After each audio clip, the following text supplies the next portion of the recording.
Hello and welcome back to Rule the Game. In this video I'm going to show you how to play Tabriz, a game by Flynn. This game is for 1 to 5 players, lasts about 45 to 75 minutes, and it's recommended starting at age 14. I will show you here the basic 3 to 5 player version of the game. The 2-player version requires slightly different setup, it has a different board. I will also not talk about the solo version, and I won't talk about advanced cards that you can also have in this game. I really want to show you how to get started with this game so that you know how it works, and then you can go into the more advanced and different kind of modes of this game. As usual, we'll start with how to get points, then I'll show you how to play the game, I'll give you some hints for your first game, and then I'll show you how to set up the game. And if you haven't done so yet, please subscribe to my channel. But now let's get started with Tabriz. Rule the game. In Tabriz, you're a carpet dealer, and you deal with these different carpets here. There are 3 different cards, I only show you 2 here, and you're gonna make these different carpets, or you're selling these different carpets during the game by completing these cards. And if you do so, then the cards will actually show you here some victory points. Those little stars that you see right here, those little stars are victory points, and those you keep adding up during the game, as many as you can, of course. Now the game is over once the first person reaches 9 different carpets that they've completed, and at that point that person also gets 2 extra victory points, and in addition you could also get some victory points from increasing your skill level. Now the skill level is here on your personal board. You have a skill marker here that you're going to move ahead here on this track. And if you reach here 12 or the 14, you see you get 2 points, 2 victory points each. All those victory points are, by the way, tracked up here on the victory point tracker. And this is actually also a second different option how the game could end. It could end by a player having 9 of these carpets finished, but it could also end by a player reaching here the 14 skill levels, and at that point we'll finish the round and the game's over. Whoever has the most points at that point will win the game. In case of a tie, the person who has accumulated the most money and the most material on their board will win the game. Tabriz is a round-based game. In each round, players get to do 3 turns in clockwise order, where in each turn they're going to move one of the player markers that they have on the board. Then they can optionally do an action from the stores where they ended up with their markers, and then they can optionally also complete a card. Once they did their turn, it moves on in clockwise order to the next player, and so on. I'll go through all those steps now, one by one. You'll see here on the table, this is the main board in the middle, where every player plays together. As said before, up here we have the victory point tracker, and the rest are different stores that you have in this town of Tabriz. Each player then also has their own player board here that they can use to stock up all of their material. These are the 5 different materials that the game has in increasing value. So the silk here is the most valuable, while the wool is the cheapest. Here you collect your coins, and down here you have your skill tracker that you're going to move up here if you finish some of these different carpets that I showed you before on the cards. And then we have here the starting player marker. So in a turn, the first thing that players do is they pick up one of the player markers. They could be anywhere on the board, but we will start in the center.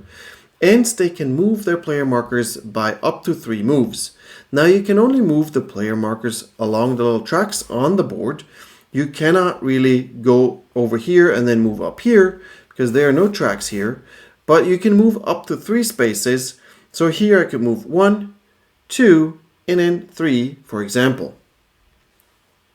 The player can then do the action of the little boards that is next to their marker, but what they have to do is also they have to lie down their figure so that we now know that this person has finished the turn with this player marker, and they only have these 2 player markers left for afterwards.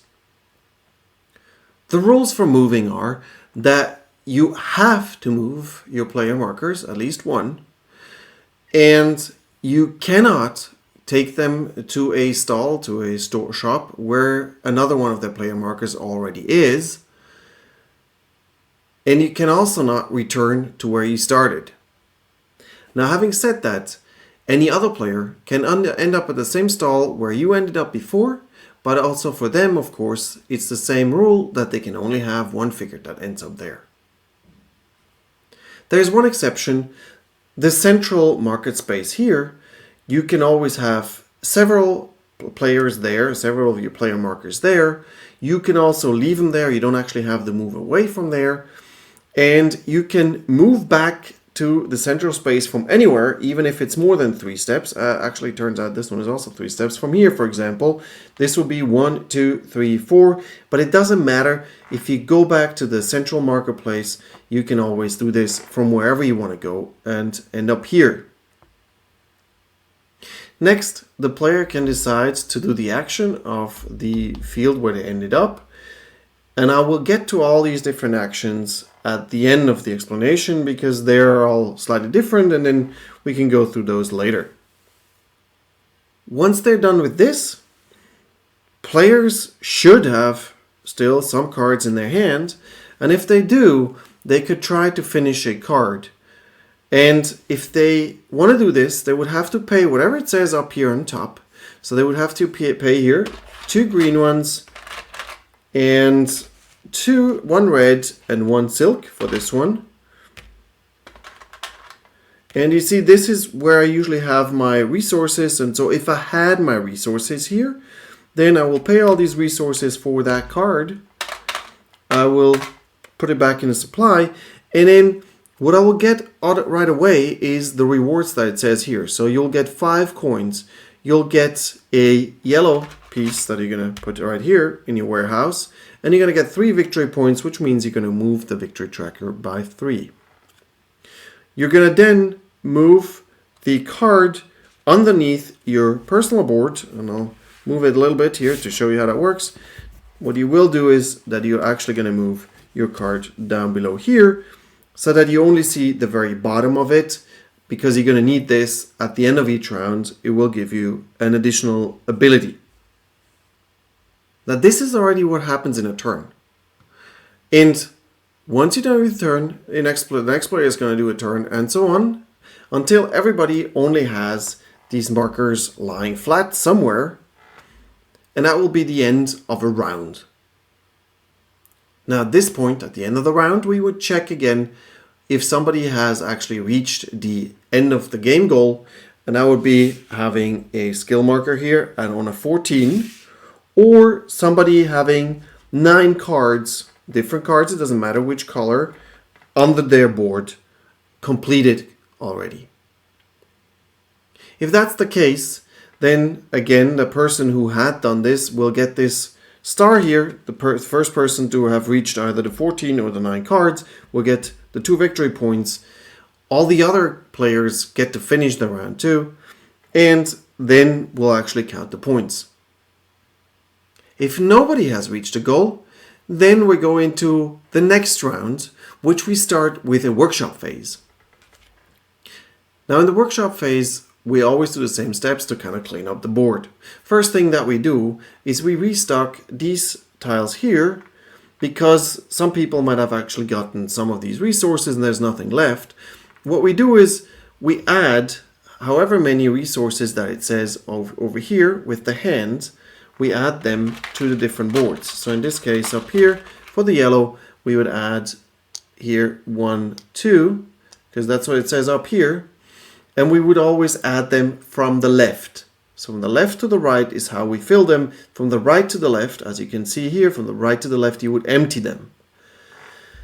Same here, you would add a white and a yellow. And here this is a dual store, which means the left side is only white, the right side is only yellow. And you would add here 3, and you would add here 1, and so on, as you can see. Now it's technically possible that you will refill this store here, but there is actually no space for the 2 resources that you have. What happens in this case is that you will, when you try to fill it, you will see there's one resource left that would actually have to go here on the X. And what that means is if there's an X, we're gonna empty that whole store here, and there are no resources left. This store is considered sold out for the next round, and nobody can get any resources from there. Next, we will take all the player markers and put them all back upright so that they're ready for the next round. Thirdly, we'll check all the different cards that have dice on them. You see here one and you see here one. If they have a symbol like this, that means that the dice are going to get rolled at the end of the round in the workshop phase. You roll it, and in this case here, you actually add that resource here to that field. Over here, you just roll them, and you're going to put these dice here. Again, I'm going to tell you what these different stores do afterwards. Next, every player will do their workshop actions. And the workshop actions are these cards that they have completed and put onto their player board. And they can be as simple as getting 3 coins, or it could be I can exchange a wool to color, or here I can get a die, I can roll the die, and I get whatever the die tells me.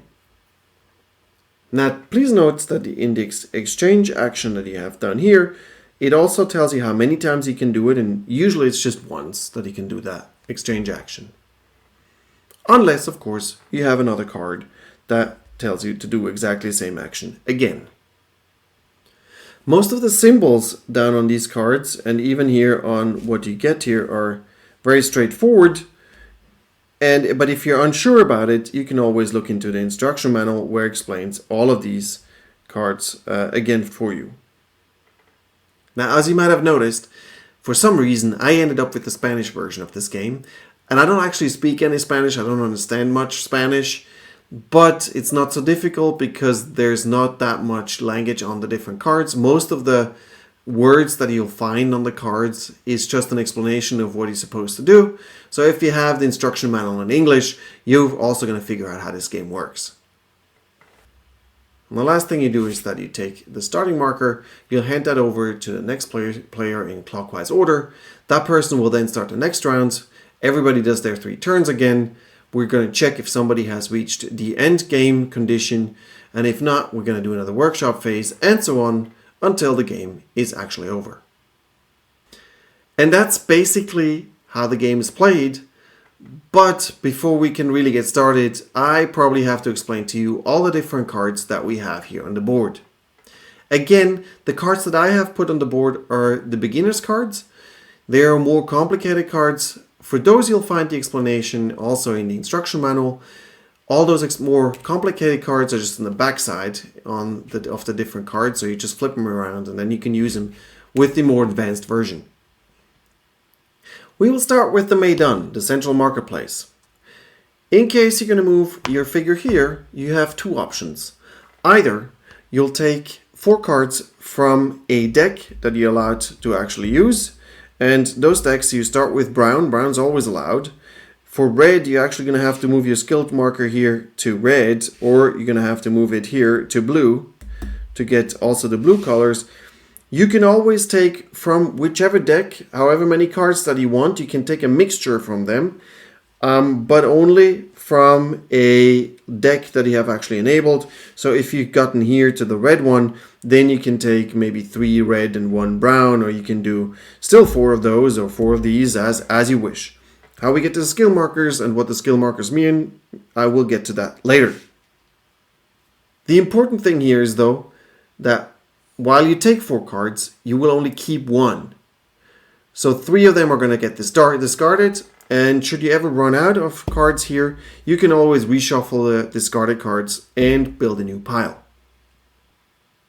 The second option down here is that you take just 1 card from one of those decks that you're allowed to take, and you get 4 coins in addition. Next are the shops. These are the single shops. Those are very straightforward. You just pay however much you want to get the resources that I chose below. So for example, here I could pay 3. And if I pay 3 from my storage, of course, if I play 3 back into the supply, I can take 3 of them, and again you take them from the right to the left. So in this case there's just 1 left, and you put them right here in your personal supply. As you can see, each of these fields has, or most of them have actually, at the very end there is a plus here. There's 4 wools plus. So if you pay 4 coins, you can take all of the wool that is here. And so that means if there are 7 on here, you'll still pay only 4 to get all of them. Now in case of the dual shops, like over here, you can buy either one side or the other side, or actually from both sides. Of course you're going to have to pay for it. And it's the same rule as before. If I want to have here 2 of them, I'll pay 2 and I'll get both of them. If I want to have just the one here, I will pay 3 coins and then I can take that one too. Then there are the traders. Those are these here that you see in many different spaces. For almost all the colors there are these trader tiles. And what you do here is that you can always turn in 1 or 2 or even 3 different resources that you have to gain another one. So for example here, if I had a silk, a purple one, I could get 2 green and 2 red ones. Now you can do this up to 3 times, but every time you get on a trader, you can only do one of the trades that is on the trader card, and you can only do it from left to right as the arrow indicates. You cannot trade 2 green and 2 red into 1 silk. That won't work. Only 1 silk into 2 green, 2 red. As you can see, in some cases you can do the trade even up to 6 times. And that already brings us to the alleys. We'll start with Gita's warehouse. In Gita's warehouse you see 5 different spaces for 5 different dice, and you see that we have a bunch of dice here in the supply. You can decide which dice you want to start with. The black ones have the least expensive materials on them, the gray ones are the second least, and the white ones are the most expensive ones, where you also have here the silk. Now what you do here is you roll your die, you place it on here, and you now have the option to purchase the yellow thing here for 3 coins. If you have more money and you would like to buy more, you can also take another die that can be of any color. In this case I get a green one, I add it, and I can now buy a yellow and a green together for a total of 5. I could still continue, and I roll here the silk, and I now end up with a total of 8 plus 3 plus 2, so a total of 13. And if I want that, I would pay 13, and I get one of these resources, of each of these resources that the dice show. Should I keep rolling until I have 5 dice and I cannot pay for the whole thing, then I can't buy anything. Either I buy all the dice that are rolled, or I get nothing. But you can also stop after a few dice. You don't have to roll 5 dice, you can roll just 2 or 3, and that will be all that you want to do. After you're done with this, you'll replace the dice again, or you put them back into the supply. The caravanserai, or caravanserai, I don't know how to really pronounce this, works as follows. Here you might already have some resources, you might not. But what you do is, if you want to, you don't have to, but if you want to, you could either roll the die that's here, or actually replace the die with another die, and then roll that die, and then you add whatever you just rolled onto this field 2. Now what you could do now is that they call this bribe the attendant, and by actually paying only for the most expensive resource on this whole tile, which is in this case a red one, costs you 4, and you can then take all of these resources at once and put them here on your own supply. The die stays will be re-rolled when we get back into the warehouse phase. And the last tile is up here, Faraday's deals. What you have here is 3 dice that are already there. When you get there with whichever player marker that you have, you can either re-roll one of the dice, or you can even exchange a dice. And then if you place another dice, you have to roll it first, you place it there. And you now either purchased all 3 of these materials for the prices that you see over here. So this is 3 for the red and 2 times 0 for the white. So this is cost me 3 to get these 3 resources. Or if I can't or don't want to buy all this, in that case you leave it. So these are all the tiles. The last thing I have to explain to you is now the skill track that you have on your personal board. Your skill increases when you purchase cards. The cards sometimes, not all of them, but sometimes have here this skill marker with a 1 or a 2 or sometimes even a 3 on it. Should you purchase a card that has a skill marker on it, you can then move your skill marker by as many as it says over here. Again, afterwards you push the card underneath your personal board. What you need to know is the special abilities that you get when you move your skill marker here. If you reach a 2, you automatically have unlocked now the red cards. As you unlocked it, you can take 2 red cards, you'll keep 1, you'll discard 1. When you reach 4, you've now unlocked the ability to move up to 4 spaces. When you reach 6, you've unlocked the blue cards. And you can now get blue cards at all times, but right away you already get 2 blue cards, you keep 1 and we discard 1. Should you reach 8, whenever you take 4 cards, which is what happens here at the central marketplace, you can keep now 2 instead of just 1 and you discard 2. Should you reach here the number 10, you can then complete 2 cards in 1 turn. Before, you're always limited to just 1, but here now you have 2. And then with the 12 and the 14, you just get 2 more victory points each. And that's how we play Tabriz. And here's some hints for the first game. Of course, this is all about the cards. You'll have to get a bunch of cards, you'll have to get good cards, and then you have to specifically try to actually complete these cards. Because that's where you get the victory points.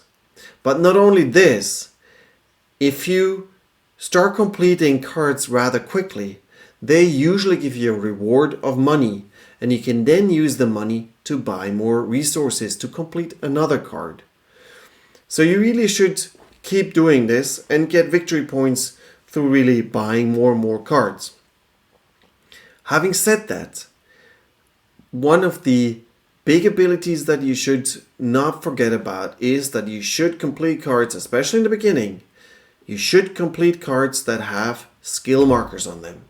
Because if you can increase your skills, you get so many abilities that really help you. Because the brown cards that you start with, they're okay.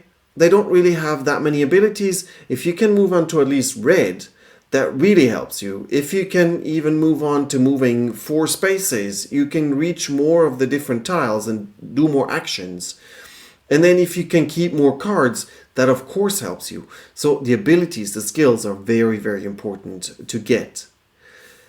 Now, first-time players, you will probably go to the shops first because you think, oh my, that's where I really can get all the resources. That's what I should do. I should go to the different shops, get these different resources, pay all my money that I have, and that's how I get to the resources that I need to pay for my cards. That is partially true, but it's not really the only way to play this. The shops are really, really good if they start filling up. So when a shop is full, you should definitely go and purchase all of it because it's very cheap then. You get it for a lot less money than you would get for a lot less resources if it weren't full. You'll then fill up your supply here, and even if it's not a resource you really need, you can always trade, and that's the key here. This, of course, being a game about weavers and carpet dealers, this is all about haggling, dealing, trading. And no matter what kind of resource you get, you can always trade up really well on some of the trader spaces. So for example, you can go here and have from just 5 wool that costs you almost nothing. Again, you could get here for 4, you could get 7 if you get lucky. You can get 2 red ones. You see here, the red ones are actually the second most expensive ones. Should I go and buy them somewhere? For example, up here, one single red one costs me 4. Here I can buy with 4, I can buy 5 or 4 or 5 wool. I get 2 of these, so I get it kind of for half the price. Sounds very abstract, but this is the key.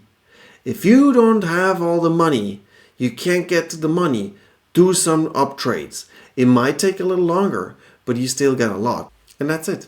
That's Tabriz. I hope you enjoyed the video, and if you did, please subscribe to the channel. And up next, how to set up the game. To set up the game, you start with having the mat in the middle of your table. This is the 3-player plus version. The backside should be here for 1 and 2 players.